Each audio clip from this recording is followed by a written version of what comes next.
म्हणजे मुक्काम पोस्ट बोंबिलवाडी हे नाटक होतं आणि खूप गाजलेलं नाटक आहे.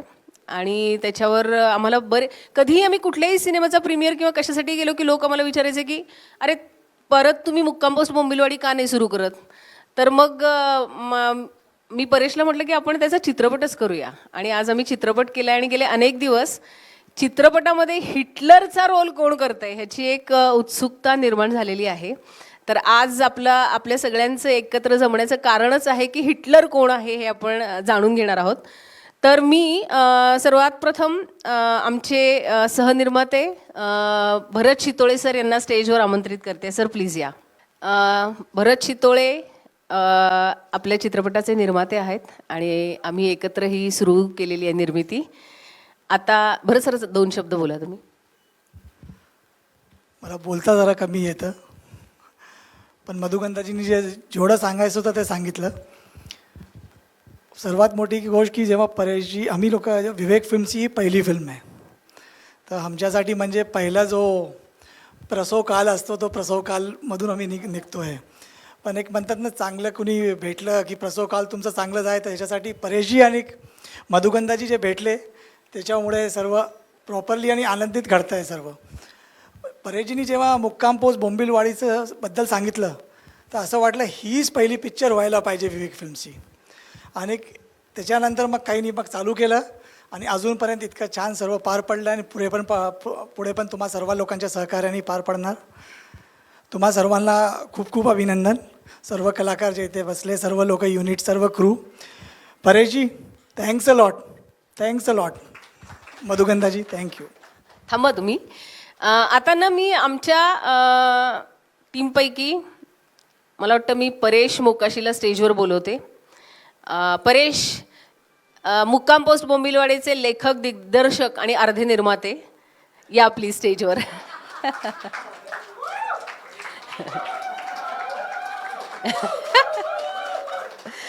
मी परेशला 2 शब्द बोलण्याची विनंती करते. 2 शब्द.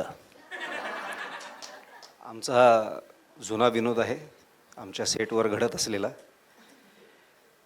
पण हा प्रसंग बोलण्याचा नाही, हा प्रसंग लेखन दिग्दर्शन करण्याचा आहे आणि ते चालू आहे. आणि यावेळेला पहिल्यांदाच विवेक जागृत ठेवून मी ही निर्मिती करत आहे. पण बऱ्याच दिवसांनी अशा पद्धतीने बोलण्याचा योग येतो आहे. गेले काही दिवस चित्रीकरण चालू आहे आमचं, काही राहिलेलं आहे. गेले अनेक दिवस मला बोलण्याचा योगच आलेला नव्हता, कारण इतके उत्तमोत्तम कलाकार लाभलेले असताना त्यांना काही बोलायची, सांगायची गरजच कधी भासली नाही. त्यामुळे डार्विन पाहिलंत ना, हे असे उद्गार आमच्या आसपास निघत असल्यामुळे, त्यामुळे डार्विनच्या सिद्धांतानुसार जो अवयव तुम्ही फार वापरत नाही तो हळूहळू जातो. तर तसा माझा आवाज जात चाललेला आहे असं मला वाटतं. तो त्याचं लग्नानंतर जायला सुरुवात झाली ऑलरेडी. तर अशा अत्यंत गोड आणि अशा वातावरणामध्ये ह्या चित्रपटाची निर्मिती प्रक्रिया चालू आहे. आणि ओम, पाहतोयस ना रे बाबा, हे असं सगळं असतं. हे तुला काहीच माहिती नाही ह्याच्यातलं, म्हणून मी तुला सांगतोय. तर आता मला वाटतं तो क्षण आलेला आहे. नाही, आता मला असं वाटतं एक वेगळा क्षण आलाय. आपण आपल्या टीमला स्टेजवर आमंत्रित करूया. सगळ्यात पहिल्यांदा आमचे सिनियर अभिनेते वैभव मांगले यांनी स्टेजवर यावं. हे मी सिनियरिटीनुसार बोलवते हां, प्लीज. हां, त्याच्यानंतर मला वाटतं दुसरे सिनियर आपले सुनील अभ्यंकर असतील. क्रमानेच बसलेले आहेत ॲक्च्युली. सुनील अभ्यंकर, गीतांजली कुलकर्णी. नाही ठीक आहे, ती समजून गेलं, मैत्रीण. त्याच्यानंतर अद्वैत दादरकर, गणेश मयेकर. हां, आता ह्या दोघींपैकी कुणाला पहिल्यांदा बोलू? प्रणव ये, प्रणव रावराणे. मनमीत पेम, आणि दीप्ती आणि रितिका एकत्र या, म्हणजे कोण लहान कोण मोठा प्रश्नच नको. चला या. हा आहे आमचा नटसंच. आमचे HODs पण आलेले आहेत. असोसिएट डिरेक्टर अक्षय खाडीलकर, पूर्णिमा ओक, अजून कुणी आहे का आपल्यापैकी? ज्योती वायदंडे, अक्षय पेंढारकर, आकाश पेंढारकर. सॉरी, मी अक्षयला आकाश आणि आकाशला अक्षय असं म्हणते. ओके, अक्षयची अर्धांगिनी कीर्ती पेंढारकर. हां, आकाशची अर्धांगिनी कीर्ती पेंढारकर. प्लीज मला माफ कर. आणि आमच्या नाच ग घुमा चित्रपटाला ज्यांनी खूप मोठा हातभार लावला होता त्या संगीता तरडे आणि शीतल. प्लीज तुम्ही या स्टेजवर.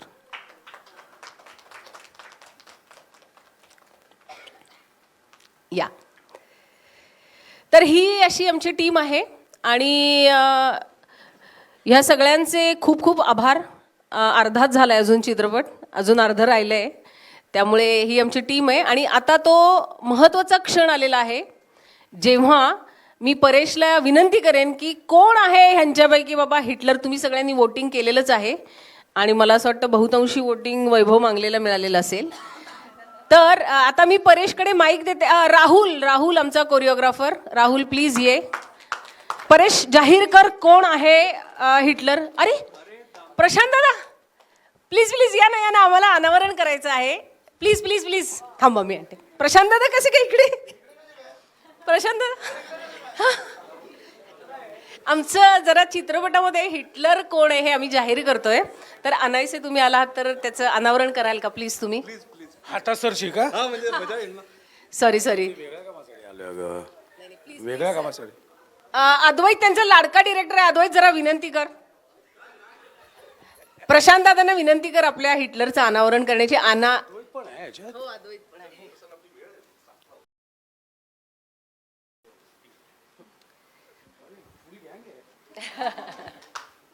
नमस्कार.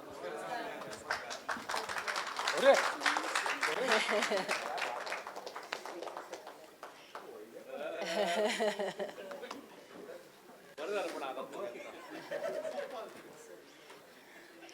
सॉरी, थोडंसं देखल्या देवाला दंडवत होतोय. पण मी परेशला विनंती करते की प्रशांत दादांना अनावरण करण्याची विनंती कर. तुम्ही हे ते उघड करावं, उघडकीस आणावं.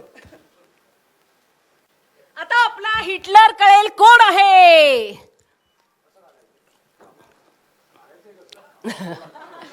थँक्यू प्रशांत दादा. Thank you so much. थँक्यू.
तर आता तुम्हाला सगळ्यांना कळलेलं आहे की मुक्काम पोस्ट बोंबिलवाडीचा हिटलर कोण आहे. तर मी प्रशांत दादांना विनंती करते की त्यांनी 2 शब्द बोलावेत. मुळात मी कुठल्याच अँगलने हिटलर दिसत नाही हे मला मान्य आहे आणि म्हणूनच बहुतेक मला हिटलर म्हणून घेतलं आहे. कारण असा हिटलर आयुष्यात कधी तुम्ही बघितला नसेल.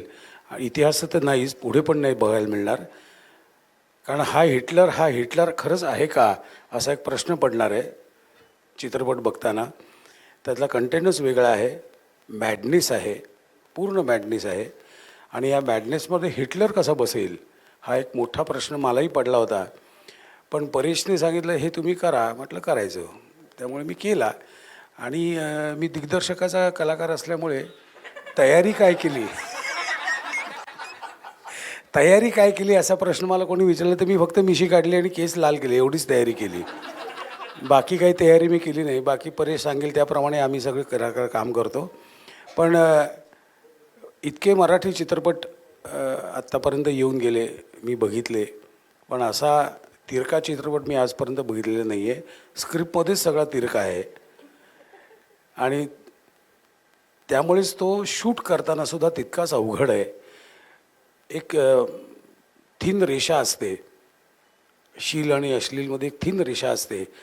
आणि चांगला विनोद आणि वाईट विनोदमध्ये सुद्धा थिन रेषा असते. तर त्या रेषेवर उभं राहून परेशने हे सगळं काम केलेलं आहे. ॲब्सर्डनेस, मॅडनेस इतका आहे या चित्रपटात की करताना अरेच्छा असं कसं होऊ शकतं असा काही वेळा प्रश्न पडायचा. म्हणजे मी बेदोणी पाच नाटक जेव्हा केलं होतं ते बेदोणी पाचमध्ये सुद्धा असाच ॲब्सर्ड विनोद होता सगळा. तर त्या नाटकाचे मला एक आठवण आहे. त्या नाटकाची जेव्हा रिहर्सल चालू झाली तेव्हा मी राजदानं विचारलं ये क्यों, तर त्याने मला थोडक्यात सांगितलं ये क्यों ऐसा पूछने का नहीं, ये ऐसा ही है, ये ऐसा ही है, क्यों पूछने का नहीं. आणि ते नाटक 6 दिवसात त्यांनी बसवलं, कारण त्यांनी ऑलरेडी गुजरातीमध्ये केलं होतं, इथे सगळं सेट होतं. तर तसंच हा चित्रपट आहे. क्यों हा प्रश्न नाही विचारायचा, हे असंच आहे आणि हे असंच राहणार आणि असाच हिटलर असणार, असाच चर्चिल असणार, सगळे असेच वेडे असणार आहेत. आणि हा वेडेपणातून विरोध निर्माण होणं हे फार गरजेचं आहे. आणि हा म्हणूनच माझ्या दृष्टीने एक वेगळा चॅलेंज आहे की हिटलर असा असू शकतो हे लोकांपर्यंत पोचवायचं आहे. धन्यवाद. आणि मी वैभव मांगलेला 2 शब्द बोलण्याची विनंती करते. नमस्कार.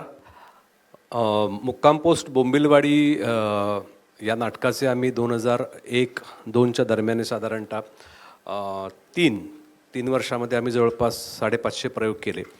त्यात मी आणि गीतांजली शेवटपर्यंत होतो. आमची रिप्लेसमेंट कधीही झाली नाही आणि म्हणूनच कदाचित परेशने आम्हाला या सिनेमात घेतलं असावं की ह्यांनी कधी रिप्लेसमेंट दिली नाही, तर हे प्रामाणिकपणे काम करतील. पण विनोद सोडा, पण तो जेव्हा हे नाटक ज्या काळामध्ये आलं होतं किंवा ज्या काळामध्ये आम्ही केलं होतं, परेशचं संगीत डेब्यूच्या मुली मी बघितलं होतं आणि तेव्हाच त्याचा ह्युमर काय आहे आणि त्याचा तिरकसपणा, जसं दामले सर आत्ता म्हणाले तसा, की त्याच्या लिखाणामध्ये एक सुंदर उपहास असतो आणि तो त्याचा आहे, तो ह्युमर परेशचा आहे. म्हणजे आपण सांगू शकतो की हा परेशचाच ह्युमर आहे. आणि बोंबिलवाडी अख्खं नाटक तसं आहे. आणि तुम्ही जर ते ज्यांनी बोंबिलवाडी पाहिलं असेल त्यांना ह्याचा नक्की पुनर्प्रत्ययाचा आनंद येईल हा सिनेमा पाहताना. याच्यामध्ये हिटलर दामले सर करतायत, त्याच्यामुळे त्याला एक वेगळा त्याला परिमाण मिळालेला आहे असं मला वाटतं. कारण त्यांची एक विनोदाची शैली आहे आणि ती हिटलर च्या भूमिकेमध्ये तेव्हा ते जातात तेव्हा काय मजा आणतात ते तुम्हाला पाहायला मिळेलच. पण मधुगंधा आणि परेश थँक्स की हा सिनेमा तुम्ही पुन्हा म्हणजे बोंबिलवाडीवर सिनेमा करताय आणि त्या सिनेमामध्ये मी वरवंटे काकाचं काम केलं होतं त्या नाटकामध्ये. तर आताही त्याने तेच दिलं आहे मला काम. तर ते काम तो करून घेतोय. जसं हट्टी आहे तो, वेगळं काही करू देत नाही तुम्हाला. त्याच्या ह्युमरला जाणाऱ्याच गोष्टी तो करायला सांगतो. तुमचे हे एडिट होणार आहे. तो खूप सांगतो की इम्प्रोवाइज करा, पण तो नाही हे नाही करायचं असं तो शेवटी म्हणतो आणि तो त्याला हवंय तेच करून घेतो. पण मला वाटतं त्याच्यामुळे ती कलाकृती त्याची होते. आणि मला असे दिग्दर्शक खरंच आवडतात की जे सांगतात की हे नाही करायचं आणि हे मी सांगतोय तेवढंच करा, कारण त्यांना पूर्ण त्याचा परिणाम माहिती असतो त्या कलाकृतीचा. आणि परेशवर माझा पूर्ण विश्वास आहे. त्याच्याकडे मी 2 नाटकं केलेली आहेत आणि हा सिनेमा, त्याच्यामुळे माहिती आहे की हा सिनेमा उत्तमच होणार आहे. आणि त्यातला ह्युमर आहे, हा ह्युमर सिनेमासाठी नक्कीच नवीन असेल असं मला वाटतं. थँक्यू. थँक्यू वैभव. मुक्काम पोस्ट बोंबिलवाडीमध्ये काम केलेली अजून एक सिनियर ॲक्ट्रेस आहे. मी तिलाही 2 शब्द बोलण्याची विनंती करते. मी वरवंटे काकूचीच भूमिका करते. 500 प्रयोग जवळजवळ मी केले आणि 1000 तालमी केल्या रिप्लेसमेंटसाठी. त्यामुळे तो काळ जो आम्ही ज्यात हे सगळं होत होतं तो परत रिव्हिजिट करतोय. त्यामुळे मला खूप मजा येते या प्रोसेसची. आणि अर्थातच परेशबरोबर मी 3 नाटकं केलेली आहेत आणि त्याचा ह्युमर, त्याची फिलॉसॉफी, त्याचं एक्सप्रेशन हे सगळंच मला खूप आवडतं. आणि परत ही संधी मला मधुगंधा आणि परेशमुळे मिळते. ह्याच्यासाठी खूप खूप धन्यवाद. Thank you Madhugandha, thank you Paresh. आणि खूप मजा येणार आहे. आमची टीम तर फारच अवली आहे, त्यामुळे धमाल येणार आहे शूटिंग करताना. आणि तुम्हालाही नक्कीच बघायला आवडेल याची मला खात्री आहे. थँक्यू गीतांजली. आता बाकीच्या कॅरेक्टर्सचं आम्ही अजून रिव्हील केलेलं नाही आहे, त्यामुळे मी बाकीच्या कोणाला बोलायला देणार नाही आहे परवानगी. आता मी मंचावरचं काम संपलं आहे असं जाहीर करते.